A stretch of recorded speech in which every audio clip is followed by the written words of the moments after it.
Eu convido agora a igreja a abrir as escrituras no livro de Gênesis. Nós vamos começar mais um capítulo deste livro, capítulo 43. E a história que se inicia no capítulo 43, a história dos filhos de Jacó, dos filhos de Israel, ela é estruturada ao longo dos próximos 3 capítulos, 43, 44 e 45. Portanto, assim como o capítulo 42, que termina inconcluso, este capítulo e o próximo também terminarão sem ainda um desfecho. Mas isto não significa que não esteja havendo um progresso, um desenvolvimento. E eu gostaria de ler nesta manhã, como uma introdução desta parte, desta seção das Escrituras, dos capítulos 43 a 45, apenas os 2 primeiros versos que vão dar o tom, o ritmo da narrativa. Gênesis 43, versos 1 e 2, que dizem assim: A fome persistia gravíssima na terra. Tendo eles acabado de consumir o cereal que trouxeram do Egito, disse-lhe seu pai: Voltai, comprai-nos um pouco de mantimento. Voltai. Senhor Deus, Pai bendito, nós te damos graças, porque quando as circunstâncias, os apertos, as lutas, as dificuldades, no caso do teu povo no passado, a fome gravíssima, estas coisas nos acometem, nós sempre sabemos que o Senhor nos chama de volta. Voltai. Embora aqui, ó Deus, haja uma volta física, espacial, de uma jornada, de uma viagem, nós sabemos também, ó Deus, que este retorno foi um retorno que produziu uma conversão verdadeira nesta família, uma volta ao Senhor.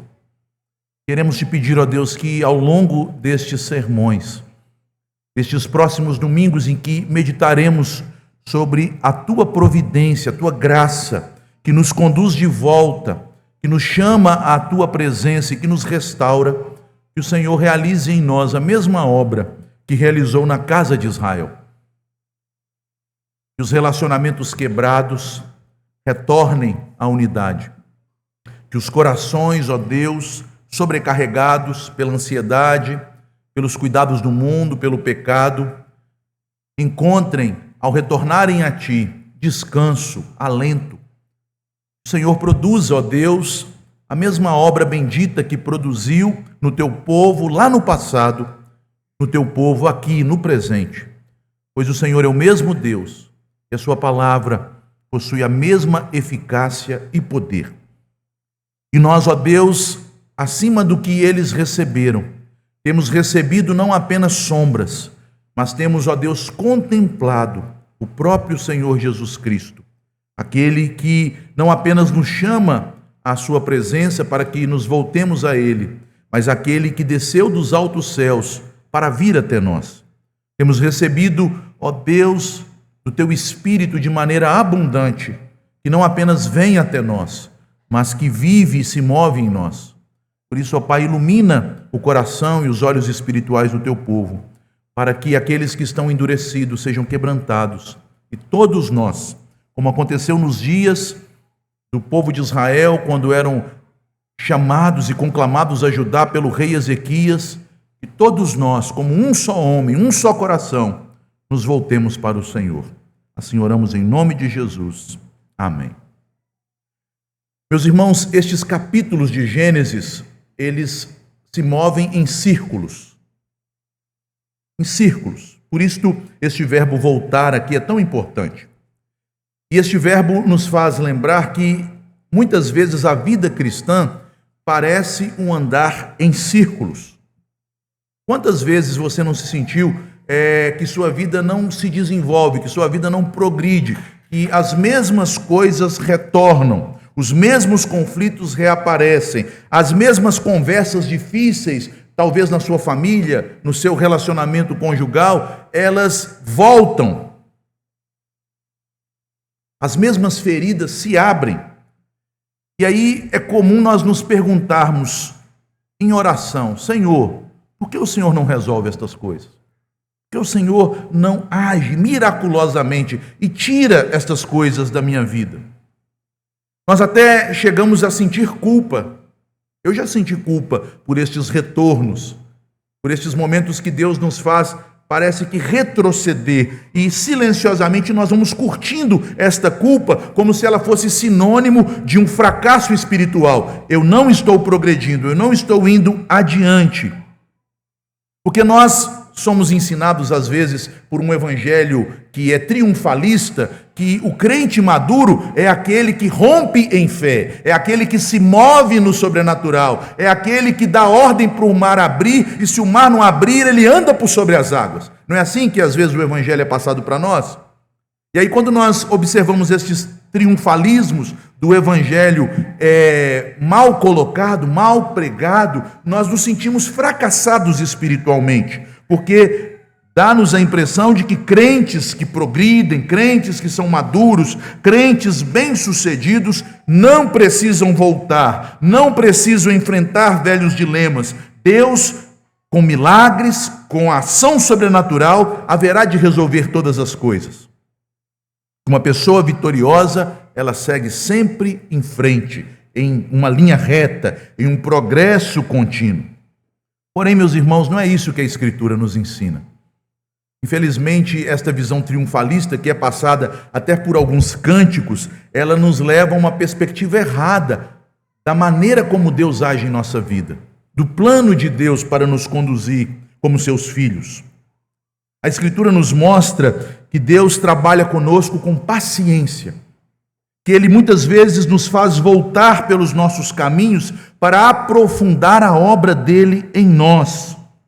Que Deus, Ele usa ciclos e repetições, fazendo-nos voltar aquilo que já era passado em nossa vida, para nos ensinar e para nos fazer crescer na graça. Isto aconteceu na vida de Jacó e de seus filhos. Isto aconteceu na vida do povo de Israel em sua peregrinação no deserto. Nós observamos estes ciclos por todo o livro de Juízes e também na história dos reis de Israel. Da mesma forma, quando nós lemos as 7 cartas que Cristo envia às igrejas da Ásia, nós percebemos também esse tipo de ciclo.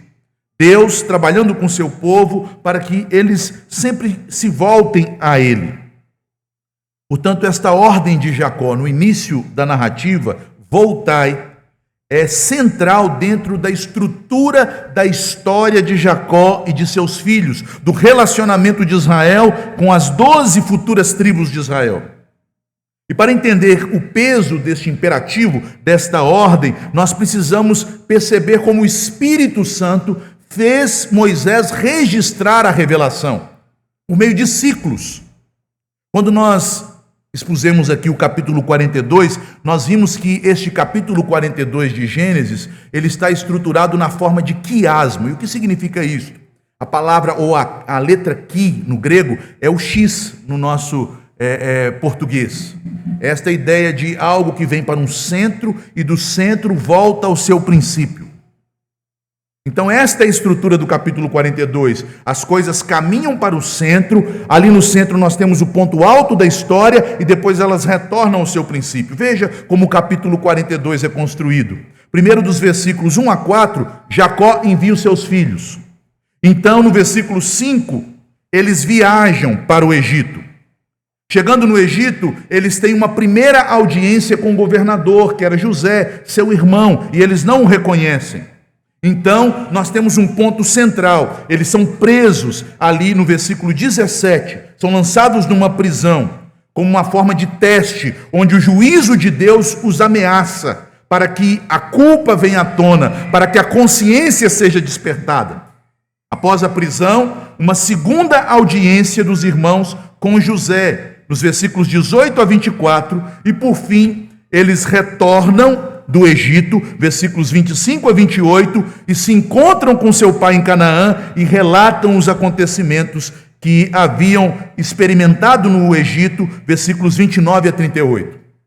Percebam, meus irmãos, que o centro deste quiasmo está na prisão, no local onde Deus agiu com eles para despertar a consciência deles, a fim de que, mais tarde, eles fossem conduzidos ao arrependimento.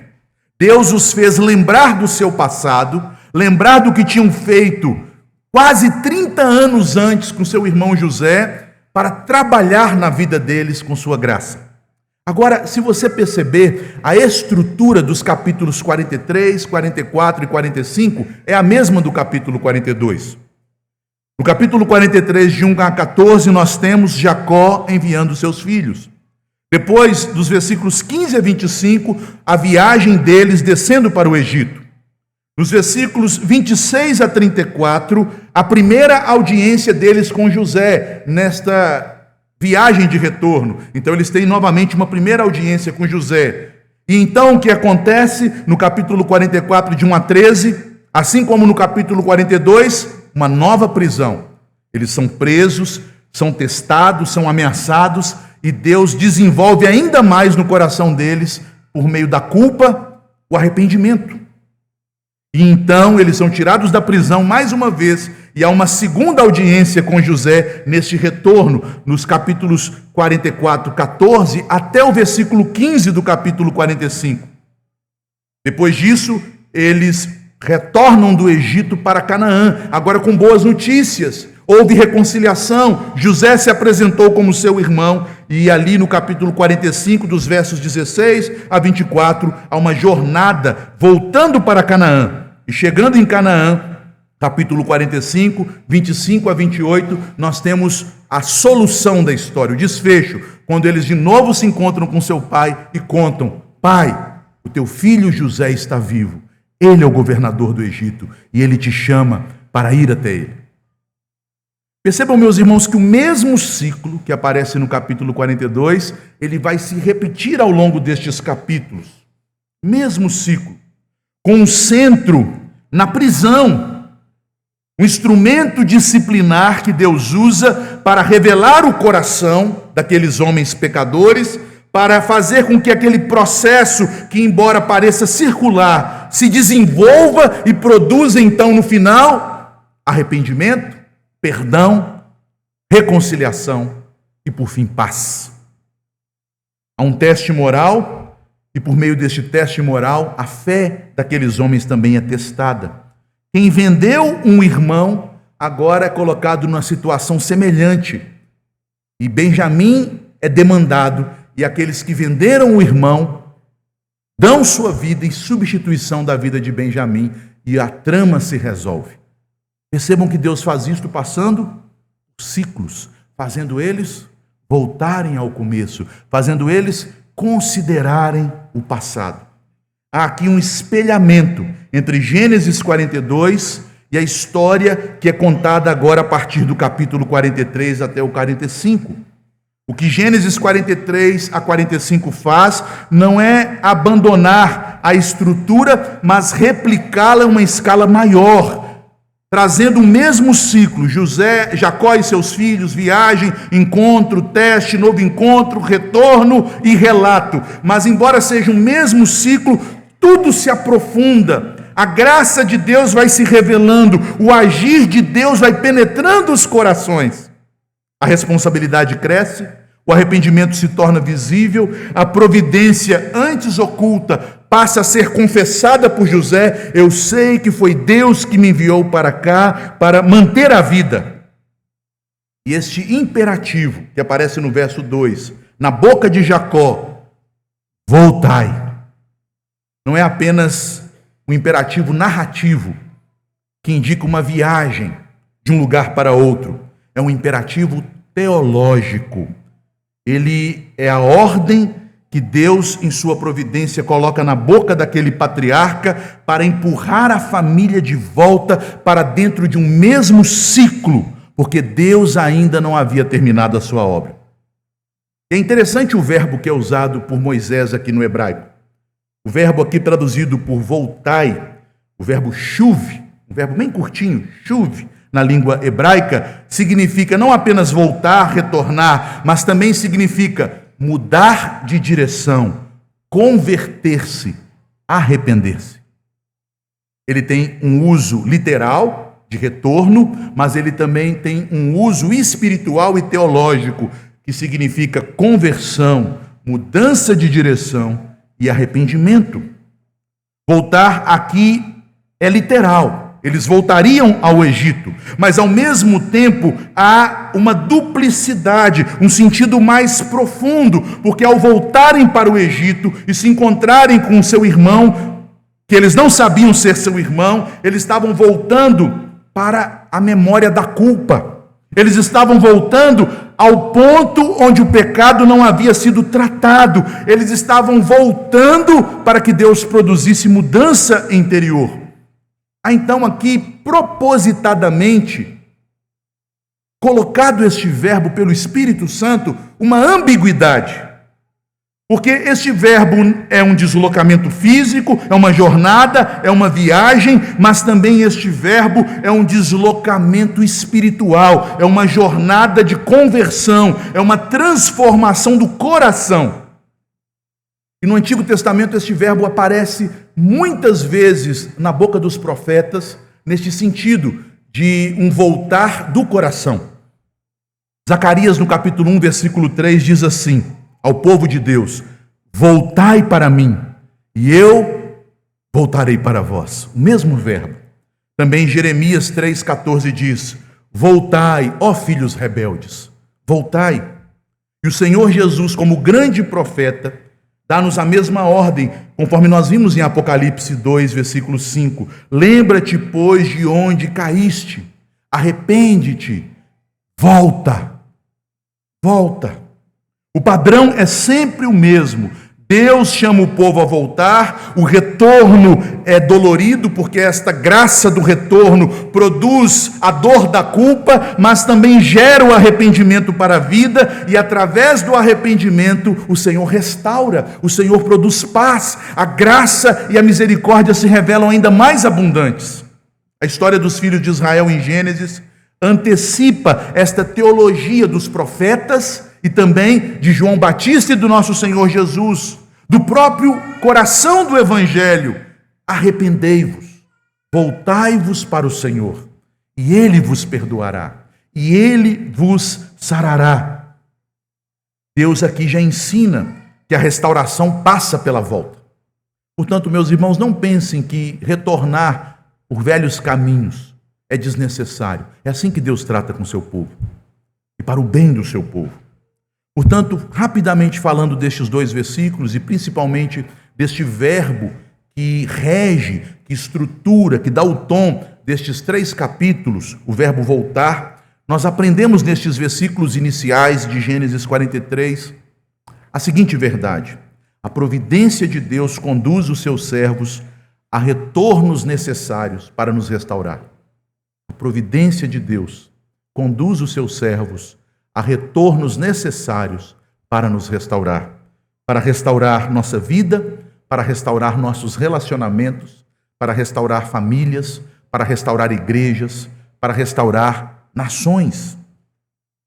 Vejamos a primeira verdade que nós podemos derivar desta verdade central, deste tema central. Porquanto, quando Deus diz voltai, Ele não nos chama de volta para o fracasso, mas para a transformação que ainda não foi concluída. Percebam que o capítulo 42, eles foram ao Egito, pegaram os alimentos, experimentaram da graça de Deus, reconheceram que tinham pecados e deviam ao Senhor por causa do mal que fizeram a José, mas eles voltaram cheios de medo quando viram a graça, porque eles receberam alimentos e o dinheiro foi devolvido. Isto não produziu ainda restauração, mas medo, uma graça que doía. É necessário voltar novamente ao Egito. Portanto, voltar não é fracasso, mas é a revelação da paciência, da providência de Deus. Deus é longânimo, Deus é paciente. Quem aqui é pai e mãe sabe a necessidade de sermos pacientes para ensinar. E não há nada que estrague mais um filho do que a falta de paciência. Porque a falta de paciência te leva ou a ser duro demais, ou a ser frouxo demais na criação dos filhos, não é assim? Quantos pais impacientes desistem dos filhos? A paciência deve nos levar a sermos constantes e fazer as mesmas correções sem sermos apelativos, sem sermos grosseiros, sem sermos pessoas rudes demais, não desistindo do ensino e da disciplina que nos incumbe.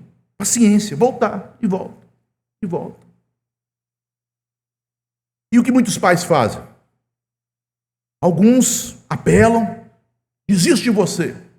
Outros fingem que não estão vendo, são permissivos. Outros ainda são duros demais. Se você não mudar amanhã, você está... É meu filho, mas não. Não é assim que fazem? Mas Deus não age assim. Voltar não é fracasso. Voltar revela a paciência da providência de Deus.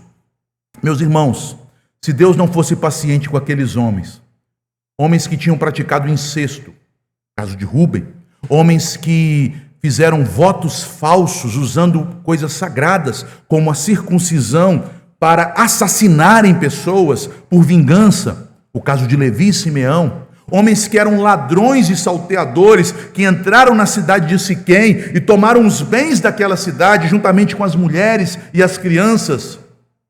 Todos eles, excetuando José e Benjamim, fizeram isto. Homens que odiaram seu próprio irmão, sua própria carne, e tentaram matá-lo, mas visando o lucro, eles não o mataram, venderam como escravo. Será que nós teríamos paciência com estes patriarcas? Eu posso responder por mim. Eu mandava fogo nesses homens. Deus tem misericórdia do nosso coração, não é verdade? Eu tive a ousadia de falar o que está no meu coração, porque eu sei que você também faria o mesmo. João, o apóstolo do amor, quando chegando em Samaria com o Senhor Jesus, foi barrado de entrar numa cidade dos samaritanos, o apóstolo do amor disse: Senhor, faça como Elias, peça a Deus que envie fogo do céu, que consuma estes samaritanos. Se o apóstolo do amor é assim, imagine nós.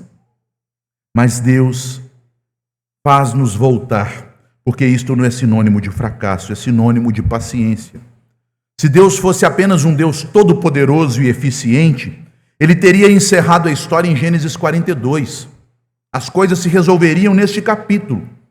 3 capítulos da Bíblia seriam desnecessários, mas o Senhor faz esta história se prolongar, faz este ciclo se repetir. O Senhor faz aquela dor que já durava 30 anos, durar 1 ano a mais, porque Deus é longânimo, Deus é paciente.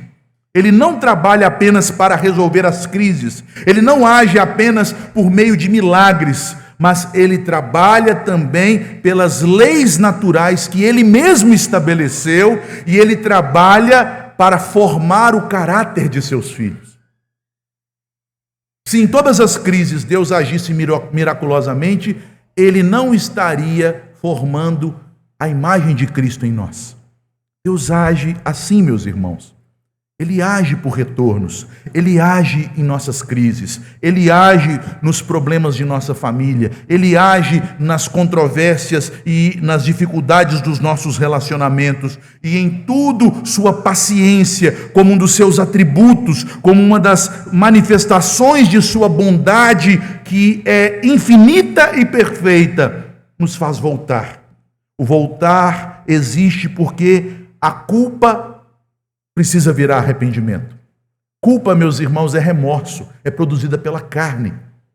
Mas o arrependimento é graça, é dom de Deus, conforme está em 2 Coríntios, no capítulo 7, versículo 10. A culpa é a tristeza segundo o mundo, que produz pesar, que gera morte. Mas a tristeza segundo Deus produz arrependimento, que gera vida. O medo de Jacó e de seus filhos ainda precisava ser transformado em responsabilidade. De nada adiantava eles terem medo se eles não assumissem a responsabilidade de seus pecados e principalmente do cuidado de seu irmão mais novo, o que eles não tiveram com José. A família ainda precisava ser restaurada. Deus prefere repetir o caminho a permitir uma mudança superficial. Não, está tudo certo, resolvido, e as feridas ficaram, a culpa ficou, a tristeza e o medo permanecem. Não é assim que Deus age. Deus é paciente. Me perdoem a linguagem coloquial, vulgar. Deus não faz gambiarra. Deus faz as coisas com perfeição, com beleza, com esplendor. Ele transforma totalmente. E é isso que acontecerá nesta família. Em segundo lugar, voltar não é fracasso, porque não apenas o voltar revela a paciência de Deus, mas aprofunda a transformação do coração do pecador. Cada retorno produz algo novo.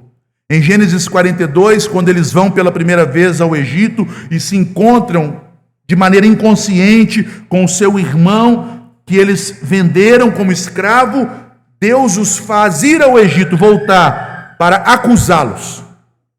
Foi ali pela primeira vez, conforme nós podemos ler no capítulo 42, versículo 21, que a consciência começa a acusá-los, a culpa se manifesta. O que estava esquecido, enterrado no passado, vem à tona. Então disseram uns aos outros: na verdade, somos culpados no tocante a nosso irmão, pois lhe vimos a angústia da alma quando nos rogava e não lhe acudimos, por isso nos vem esta ansiedade. Meu querido irmão, não se sinta abandonado quando Deus te fizer voltar a situações que te acusam.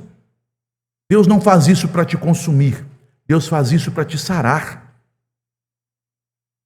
Aquela prisão não seria uma prisão eterna, como o inferno é eterno, mas aquela prisão seria uma disciplina provisória para que a consciência fosse despertada. Em Gênesis 43, mais uma vez, eles voltam. E agora eles voltam levando Benjamim. E nós veremos, a partir da próxima semana, que neste retorno eles se assentam protegendo o seu irmão em ordem. O que leva José mais uma vez às lágrimas. Eles manifestam um cuidado, uma liderança responsável para com Benjamim, o que eles não tinham tido em nenhum momento com José. Perceba, neste retorno, algo é produzido por Deus. Em Gênesis 44, mais uma vez, neste outro retorno, há uma substituição sacrificial. Aqui nós temos o coração, o clímax, o ponto alto da narrativa, quando Judá, o mesmo Judá que teve a ideia de vender José, ele se coloca como resgatador de Benjamim.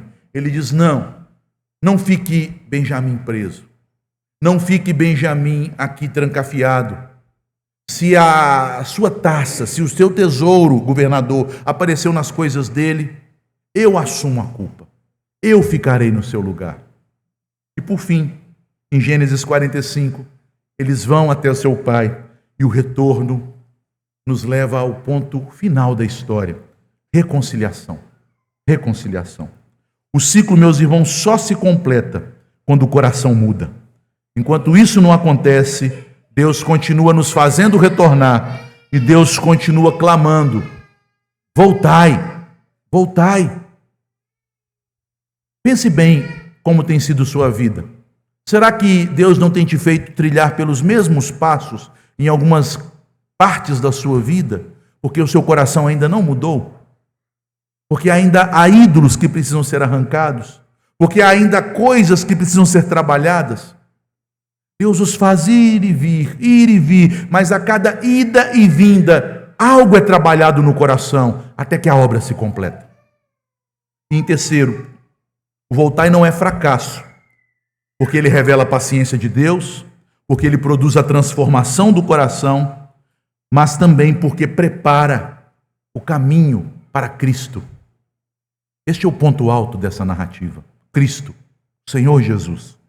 O coração desta história, como eu já disse, ocorre no capítulo 43, quando Judá se oferece para tomar o lugar de Benjamim. Quando Judá oferece a sua vida no lugar de seu irmão.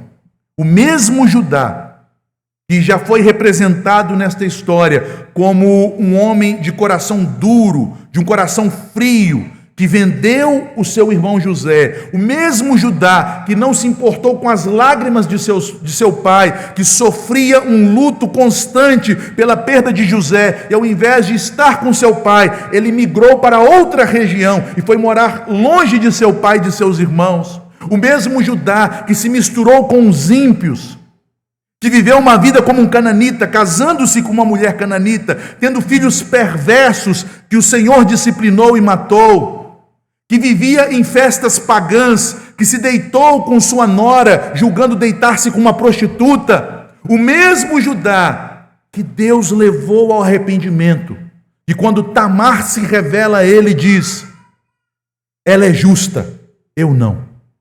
Este Judá demonstra a completude, a perfeição, no sentido de algo que chegou ao seu ponto alto, da obra da graça no coração dele. Este Judá que era frio, egoísta, que era um homem que só pensava em seus próprios prazeres, um homem que vivia apenas para agradar a si mesmo e buscar a sua vontade, agora Judá se oferece. Este menino é amado do meu pai. Deixe ele voltar. Eu fico no lugar dele. Eu pago a pena dele. O maior tipo de Cristo na história dos filhos de Jacó não é José, embora em muitos momentos ele tenha servido para apontar profeticamente para o Senhor. Mas o maior tipo de Cristo na história de Jacó e de seus filhos é Judá. E é incrível como Deus escreve essa história, porque Judá, de certa maneira, tipifica o pecador que está na lama do pecado e é restaurado, mas ao mesmo tempo, em um momento da história, ele tipifica a obra máxima de Cristo, que se coloca como substituto para salvar o seu irmão. E é por causa deste ato de Judá que a história chega ao seu desfecho. José não se contém, seu coração se derrama, ele se revela, ele perdoa os seus irmãos. Seus irmãos agora temem a vingança, mas José fala como um profeta de Deus, interpretando a história à luz da providência. Vocês me mandaram para aqui, mas Deus os usou para isto, para a preservação da vida, não apenas a vida física, mas a vida eterna, porque por meio daquela família, Deus faria um povo, e por meio do leão da tribo de Judá, Deus enviaria salvação para todos os povos.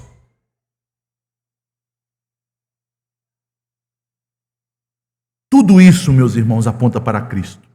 Aquele que não apenas nos manda voltar, mas aquele que entrou em nossa história, que veio até nós, que veio até o nosso caminho, que assumiu o nosso lugar, que nos conduziu definitivamente de volta a Deus. Nos profetas, o chamado é: voltai ao Senhor. Em Cristo, Deus faz algo maior. Em Cristo, Deus nos diz: vinde a mim. Vinde a mim. Ele é o Senhor que habita conosco. Ele é o Senhor que é Emanuel, que vem até nós para nos manifestar a presença do próprio Deus. Meus irmãos, nós veremos todas estas verdades nestes capítulos. Não são apenas histórias que nos contam fatos de homens do passado longínquo, mas é a nossa história representada na vida destes homens. Talvez Deus esteja dizendo a você hoje: voltai, não como uma condenação, mas lembre-se como manifestação da paciência, da providência e principalmente da graça de Deus, porque voltar não é sinônimo de fracasso, voltar não é sinônimo de retroceder quando você já entregou sua vida para Jesus. Se você não é um crente, se Jesus não é o seu Senhor, voltar é fracasso. Mas se você já é do Senhor, quando Deus te faz ir e vir, lembre-se, todas estas coisas cooperam para o seu bem. Todas estas coisas Deus produz para que por sua providência, a imagem de Cristo, a plenitude de Cristo seja formada em você. Portanto, quando Deus nos faz voltar pelos nossos caminhos antigos, quando Deus nos faz considerar o nosso passado, voltar pode ser um meio pelo qual Ele está completando a obra da sua graça em nossa vida. Finalizando, meus irmãos, com algumas aplicações. Em primeiro lugar, não tema os retornos que Deus permite que você percorra. Quantas pessoas que têm que tratar problemas no seu casamento, na sua família, e preferem abandonar preferem desistir do que retornar. Porque acham, é o mesmo problema. De novo isso. Mais uma vez. Não tema. É o Senhor que te faz voltar. E a cada retorno, a cada volta, algo o Senhor está tratando. Assim como Ele fez na vida dos filhos de Jacó. Não tema. Isto não é sinal de abandono de Deus. Pelo contrário, isto é sinal do cuidado de Deus conosco. Em segundo lugar, examine o que Deus quer transformar em cada um destes ciclos. Porque, meus irmãos, o cenário pode ser o mesmo. Às vezes você se vê no mesmo cenário, as mesmas pessoas, as mesmas dificuldades, os mesmos assuntos, os mesmos problemas, de novo essa discussão, mas a cada ciclo deste, se você é um filho de Deus, Deus quer trabalhar coisas no seu coração. No caso dos filhos de Jacó, ele quis trabalhar arrependimento, perdão, quis ensinar os irmãos a se amarem, a assumirem responsabilidade, quis tirar deles a imaturidade da inveja, da competição, quando eles competiam por ser o mais importante, ao invés de se cuidarem para que eles fossem uma família coesa, um só coração. Deus foi trabalhando todas estas coisas, Deus foi depurando e aparando estas arestas, Deus foi acrisolando, isto é, foi fazendo com que estes homens passassem pelo fogo, não para consumi-los. Examine então o que Deus quer transformar neste ciclo que você tem voltado. Pastor, eu não sei o que Deus quer fazer comigo. A dica é muito simples, pergunte para Ele: Senhor, por que o Senhor está me fazendo passar por isso de novo? Ele vai te falar. Ele vai mostrar a você.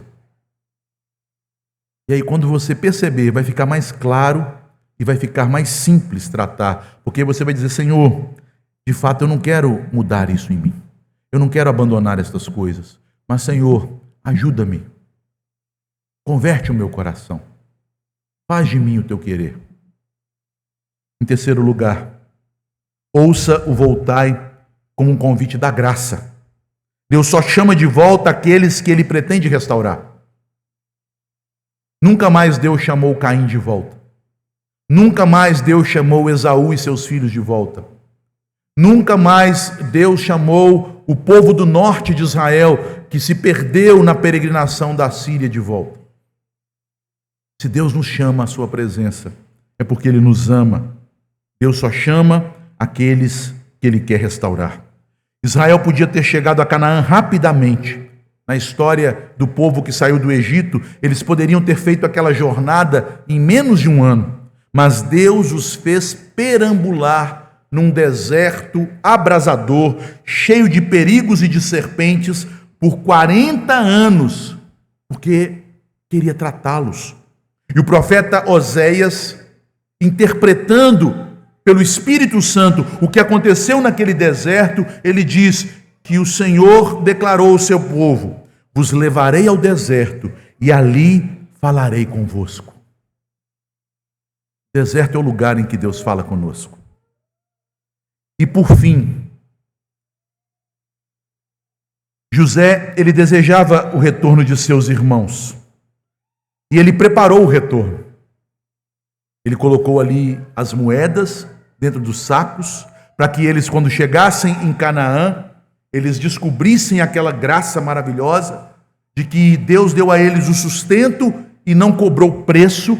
Isto não trouxe paz ao coração, pelo contrário, fez com que Jacó e os irmãos de José ficassem receosos, com medo, mas José preparou o retorno. Ele fez os preparativos para o retorno de seus irmãos, não para se vingar deles, para restaurá-los. José já os havia perdoado, mas era preciso o arrependimento de seus irmãos para que tudo fosse restaurado. Já disse isto: reconciliação, meus irmãos, é o resultado de uma soma. Reconciliação é o resultado da soma de perdão do ofendido, arrependimento do ofensor, para gerar a restauração, a reconciliação. E era isto que José desejava. O mesmo acontece conosco em relação a Cristo. Em Cristo, meus irmãos, nós temos abundante perdão. Em Cristo nós temos acesso a toda sorte de bênçãos nas regiões celestiais. Em Cristo nós temos todo o amor de Deus que nos é dado. Contudo, Ele nos faz voltar por caminhos dolorosos para recebermos estas bênçãos. Ele nos faz passar por desertos para usufruirmos deste amor. Ele nos faz sermos angustiados em nossa alma antes de nos derramar a fonte transbordante da sua graça. Em Cristo nós temos perdão abundante, nós temos graça sobre graça, glória sobre glória. Contudo, Ele nos faz voltar por caminhos difíceis, nos quais nós já caímos, e Ele faz isso para o nosso bem, assim como José fez com seus irmãos. Portanto, meu querido, olhe para Cristo. Nele o chamado ao retorno se transforma em caminho seguro para o arrependimento, em caminho que gera reconciliação, em caminho que produz maturidade espiritual, em caminho que nos leva, de fato, a usufruir de paz. Cristo não vai fazer milagres a cada problema. Cristo não vai derramar conforto em cada situação. Ele vai nos fazer passar por momentos difíceis, por momentos de temor, por noites escuras, para que nosso coração seja tratado, para que as arestas do pecado sejam retiradas e nós nos voltemos todo o nosso coração, e não parcialmente, não apenas para sermos aliviados, mas respondendo o seu amor com verdadeiro amor, nos voltemos para Deus, nos voltemos para o Senhor. Que Deus nos abençoe, que Ele aplique essa palavra à sua igreja. Eu convido os irmãos a ficarem de pé para podermos orar.